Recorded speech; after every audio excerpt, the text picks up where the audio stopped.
தற்போது கிடைத்த அண்மை செய்தி. கொரோனா தடுப்பு பணிகள் குறித்து 21 மாநில முதலமைச்சர்களுடன் பிரதமர் ஆலோசனை. करते रहे, सारे दिशा निर्देशों को मानते रहे तो कोरोना संकट से भारत को कम से कम नुकसान होगा। इसलिए मास्क या फेस कवर उस पर बहुत ज्यादा जोर देना अनिवार्य है, आवश्यक है। बिना मास्क या फेस कवर के घर से बाहर निकलने की अभी कल्पना करना भी सही नहीं है। ये जितना खुद उस व्यक्ति के लिए खतरनाक है, उतना ही उसके आसपास के लोगों के लिए भी। इसलिए 2 गज की दूरी का हमारा मंत्र हो, दिन में कई बार 20-20 सेकंड के लिए साबुन से हाथ धोने की बात हो, सैनिटाइजर का इस्तेमाल हो, ये सभी बहुत गंभीरता से किए जाने चाहिए।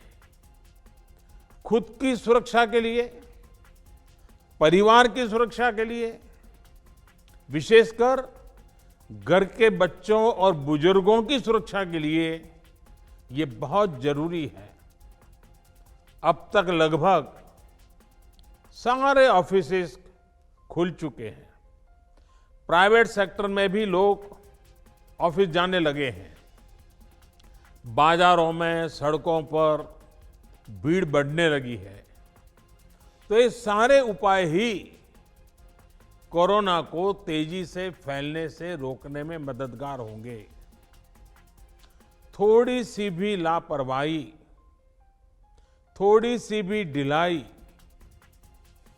अनुशासन में कमी कोरोना के खिलाफ हम सभी की लड़ाई को कमजोर करेगा। और इतने दिनों की जो तपस्या है, उस पर पानी फिर जाएगा। हमें इस बात का हमेशा ध्यान रखना है कि हम कोरोना को जितना रोक पाएंगे, उसका बढ़ना जितना रोक पाएंगे, उतना ही हमारी अर्थव्यवस्था खुलेगी, हमारे दफ्तर खुलेंगे, मार्केट खुलेंगे, ट्रांसपोर्ट के साधन खुलेंगे और उतने ही रोजगार के नए अवसर भी बनेंगे। साथियों, आने वाले दिनों में अलग अलग राज्यों में इकोनॉमिक एक्टिविटी का जिस तरह विस्तार होगा, उससे मिले अनुभव दूसरे राज्यों को भी बहुत लाभ पहुंचाएंगे। बीते कुछ हफ्तों के प्रयासों से हमारी अर्थव्यवस्था में ग्रीन शूट्स दिखने लगे हैं। पावर कंजम्पशन जो पहले घटता जा रहा था, वो अब बढ़ना शुरू हुआ है। इस साल मई में फर्टिलाइजर की सेल बीते साल मई की अपेक्षा 2 गुनी हुई है। इस बार खरीफ की बुआई बीते साल की अपेक्षा करीब 12-13% ज्यादा हुई है। 2 व्हीलर्स का प्रोडक्शन लॉकडाउन से पहले के स्तर का करीब करीब 70% तक पहुंच चुका है। रिटेल में डिजिटल पेमेंट भी लॉकडाउन से पहले की स्थिति में पहुंच चुका है। इतना ही नहीं, मई में टोल कलेक्शन में बढ़ोतरी होना इकोनॉमिक एक्टिविटी में वृद्धि को दिखाता है। लगातार 3 महीने तक एक्सपोर्ट में कमी के बाद जून में एक्सपोर्ट फिर से बाउंस बैक करके पिछले साल के प्री कोविड पीरियड में पहुंच गया है। ये तमाम संकेत है जो हमें प्रोत्साहित कर रहे हैं आगे बढ़ने के लिए, प्रेरित कर रहे हैं। साथियों, आप में से अधिकतर राज्यों में एग्रीकल्चर, हॉर्टिकल्चर, फिशरीज और एमएसएमईज का हिस्सा बहुत बड़ा है। आत्मनिर्भर भारत अभियान के तहत बीते कुछ दिनों से इन तमाम सेक्टर्स के लिए अनेक प्रावधान किए गए हैं। एमएसएमईज को सपोर्ट करने के लिए अनेक फैसले हाल में लिए गए हैं। समयबद्ध तरीके से एमएसएमईज को बैंक से क्रेडिट दिलाने का प्रयास हो रहा है। 100 करोड़ रुपए तक के टर्नओवर वाले उद्योगों को 20% अतिरिक्त क्रेडिट के ऑटोमेटिक इंक्रीज का लाभ दिया गया है। अगर हम बैंकर्स कमिटीज के माध्यम से ये सुनिश्चित करेंगे कि उद्योगों को तेजी से क्रेडिट मिले, तो वो जल्द से जल्द काम शुरू कर पाएंगे, लोगों को रोजगार दे पाएंगे। साथियों, हमारे यहां जो स्मॉलर फैक्ट्रीज हैं, उन्हें गाइडेंस की, हैंड होल्डिंग की बड़ी जरूरत है। मुझे पता है आपके नेतृत्व में इस दिशा में काफी काम हो रहा है। ट्रेड और इंडस्ट्री अपनी पुरानी रफ्तार पकड़ सकें, इसके लिए वैल्यू चेंज पर भी हमें मिलकर काम करना होगा। राज्यों में जहां कहीं भी स्पेसिफिक इकोनॉमिक एक्टिविटी पॉइंट्स हैं, वहां 24 घंटे काम हो, सामानों की लोडिंग अनलोडिंग तेजी से हो, एक शहर से दूसरे शहर तक सामान जाने में स्थानीय स्तर पर किसी तरह की दिक्कत ना हो, तो इकोनॉमिक एक्टिविटी और तेजी से बढ़ेगी। साथियों, किसान के उत्पाद की मार्केटिंग के क्षेत्र में हाल में जो रिफॉर्म्स किए गए हैं, उससे भी किसानों को बहुत लाभ होगा। इससे किसानों को अपनी उपज बेचने के लिए नए विकल्प उपलब्ध होंगे, उनकी आय बढ़ेगी और खराब मौसम के कारण, स्टोरेज के अभाव के कारण उनको जो नुकसान होता था, उसे भी हम कम कर पाएंगे। जब किसान की आय बढ़ेगी तो निश्चित रूप से डिमांड भी बढ़ेगी और राज्य की अर्थव्यवस्था की गति भी बढ़ेगी। विशेष तौर पर नॉर्थ ईस्ट और हमारे आदिवासी इलाकों में फार्मिंग और हॉर्टिकल्चर, इसके लिए अनेक अवसर बनने वाले हैं।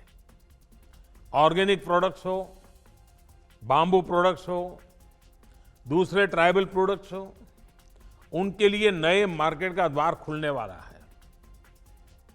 लोकल प्रोडक्ट के लिए जिस क्लस्टर बेस्ड रणनीति की घोषणा की गई है, उसका भी लाभ हर राज्य को होगा। इसके लिए जरूरी है कि हम हर ब्लॉक, हर जिले में ऐसे प्रोडक्ट्स की पहचान करें जिनकी प्रोसेसिंग या मार्केटिंग करके एक बेहतर प्रोडक्ट हम देश और दुनिया के बाजार में उतार सकते हैं। साथियों, बीते दिनों आत्मनिर्भर भारत अभियान के तहत जितनी भी घोषणाएं की गई हैं, वो एक निश्चित समय सीमा के भीतर जमीन पर उतरे, इसके लिए हमें एकजुट होकर काम करना है। इस पृष्ठभूमि में कोरोना से लड़ाई और इकोनॉमिक एक्टिविटी से जुड़े आपके जो सुझाव हैं, जो तैयारियां हैं, वो जानने के लिए मैं बहुत उत्सुक हूं और मुझे पक्का विश्वास है कि अनुभव के आधार पर आपकी जो बातें आएगी, वो आने वाले रणनीति बनाने में बहुत काम आएगी। मैं गृह मंत्री जी से आग्रह करता हूं कि वे आगे की चर्चा का संचालन करें।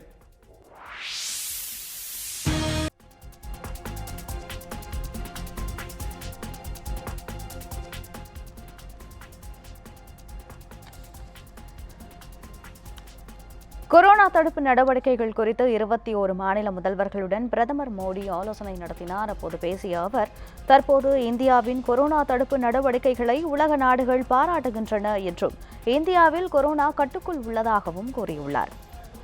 நாட்டின் பொருளாதாரத்தை மீட்க சில துறைகளில் சீர்திருத்தங்கள் மேற்கொள்ளப்பட்டுள்ளன என்றும் பிரதமர் நரேந்திர மோடி தெரிவித்துள்ளார்.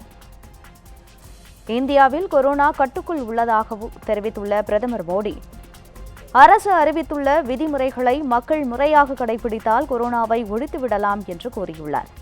மேலும் முகக்கவசம் அணியாமல் மக்கள் யாரும் வெளியே வரக்கூடாது என்றும் பிரதமர் மோடி கூறியுள்ளார். கொரோனாவால் பாதிக்கப்பட்ட நாட்டின் பொருளாதாரம் மீண்டும் எழுச்சி பாதைக்கு திரும்பி வருகிறது என்று பிரதமர் மோடி கூறினார்.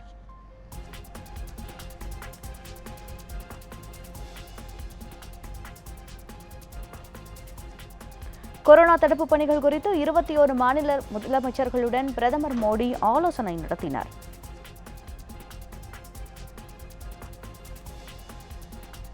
இந்த ஆலோசனை கூட்டத்தில் பல்வேறு நடவடிக்கைகள் குறித்து ஆலோசிக்கப்பட்டதாக கூறப்படுகிறது.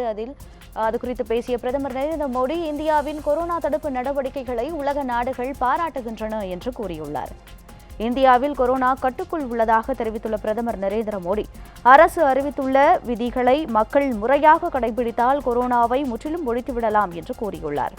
முகக்கவசம் அணியாமல் மக்கள் யாரும் வெளியே வரக்கூடாது என்று கூறினார். தற்போது இது தொடர்பான தகவல்களை பதிவு செய்வதற்காக செய்தியாளர் மதியழகன் நம்மோடு இணைகிறார். அவரிடம் கேட்கலாம். மதியழகன், தற்போது 21 மாநில முதல்வர்களுடன் பிரதமர் மோடி ஆலோசனை நடத்தியுள்ளார். அந்த ஆலோசனை கூட்டத்தில் என்ன மாதிரியான விஷயங்கள் குறித்து விவாதிக்கப்பட்டுள்ளது? கொரோனா பாதிப்பு தொடர்பாக 6வது முறையாக மாநில முதலமைச்சர்களுடனான பிரதமர் மோடியினுடைய ஆலோசனை கூட்டமானது தொடங்கி இருக்கிறது.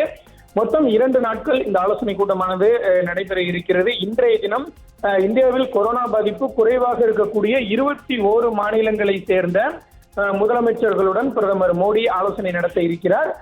இன்றைய கூட்டத்தில் புதுச்சேரி, பஞ்சாப், சத்தீஸ்கர், கேரளா உள்ளிட்ட மற்றும் வடகிழக்கு மாநிலங்கள் 7 வடகிழக்கு மாநிலங்களை சேர்ந்த முதலமைச்சர்களும் இன்றைய தினம் பிரதமருடனான இந்த ஆலோசனை கூட்டத்தில் பங்கேற்று இருக்கிறார்கள். இந்த ஆலோசனை கூட்டம் தொடங்குவதற்கு முன்பாக பிரதமர் மோடி தொடக்க உரை நிகழ்த்தியிருக்கிறார். இந்த உரையின் பொழுது பிரதமர் மோடி பல்வேறு விஷயங்களை குறிப்பிட்டிருக்கிறார். குறிப்பாக புலம்பெயர்ந்த தொழிலாளர்கள் தங்களது வீடுகளுக்கு சென்று சேர்வதை மத்திய அரசு உறுதிப்படுத்தி இருப்பதாக தெரிவித்திருக்கிறார். அதே நேரத்தில் கொரோனா காரணமாக நிகழும் ஒவ்வொரு உயிரிழப்பும் அரசுக்கு மிகுந்த வருத்தத்தை ஏற்படுத்துவதாகவும் தெரிவித்திருக்கிறார். அதே போல உலக நாடுகளை ஒப்பிடுகையில் இந்தியாவில் தான் கொரோனாவால் ஏற்படும் பலி எண்ணிக்கை என்பது மிகவும் குறைவாக இருப்பதாக தெரிவித்திருக்கிறார். அதே நேரத்தில் இந்தியாவை பொறுத்தவரைக்கும் குணமடைந்தவர்களினுடைய விகிதம் என்பது 50% மேலாக இருப்பதாக பிரதமர் மோடி தனது உரையின் பொழுது குறிப்பிட்டிருக்கிறார். அதே நேரத்தில் கொரோனாவினுடைய இந்த பரவலை இந்தியா மிகவும் சிறப்பாக கையாண்டு வருவதாக தெரிவித்திருக்கிறார். அது மட்டுமில்லாமல் அரசு எடுத்து வரும் நடவடிக்கைகளுக்கு மக்கள் ஒத்துழைப்பு அளிக்க வேண்டும் என்றும் பிரதமர் மோடி வேண்டுகோள் விடுத்திருக்கிறார். குறிப்பாக முகக்கவசம் இல்லாமல் வீட்டை விட்டு வெளியேறுவதை ஒருவர் கூட சிந்தித்து பார்க்க கூடாது, அனைவரும் முகக்கவசம் அணிய வேண்டும் என்று தெரிவித்திருக்கிறார். அதே போல கொரோனாவால் ஒவ்வொரு உயிரையும் காப்பாற்றுவதற்கு அரசு முயல்கிறது என தெரிவித்திருக்கிறார். அதே நேரத்தில் ஒருவரினுடைய அலட்சியம் கொரோனாவிற்கு எதிரான நமது போரை வலுவிழக்க செய்துவிடும் என்றும் பிரதமர் மோடி குறிப்பிட்டிருக்கிறார். பொருளாதாரம் சார்ந்த விஷயங்களை குறிப்பிட்டிருக்கக்கூடிய பிரதமர் மோடி கொரோனாவால் ஏற்பட்ட இந்த பொருளாதார சரிவு தற்பொழுது மேலே எழ தொடங்கி இருப்பதாக தெரிவித்திருக்கிறார். பல்வேறு முக்கிய துறைகளில் மத்திய அரசு சீரமைப்பு நடவடிக்கைகளை மேற்கொண்டது. இதன் காரணமாக மத்திய அரசு மேற்கொண்ட சீரமைப்பு நடவடிக்கைகளின் காரணமாக பல்வேறு துறைகளில் வேலை வாய்ப்பு பெருகி இருப்பதாகவும் தெரிவித்திருக்கிறார். அதே போல விவசாய துறையிலும் நல்ல மாற்றம் ஏற்பட்டு இருப்பதாக பிரதமர் தெரிவித்திருக்கிறார். சுயசார்பு இந்தியாவை உருவாக்குவதற்காக நாம் அனைவரும் ஒன்றிணைந்து செயல்பட வேண்டும் என்றும் மாநில முதலமைச்சர்களுக்கு பிரதமர் மோடி அழைப்பு விடுத்திருக்கிறார்.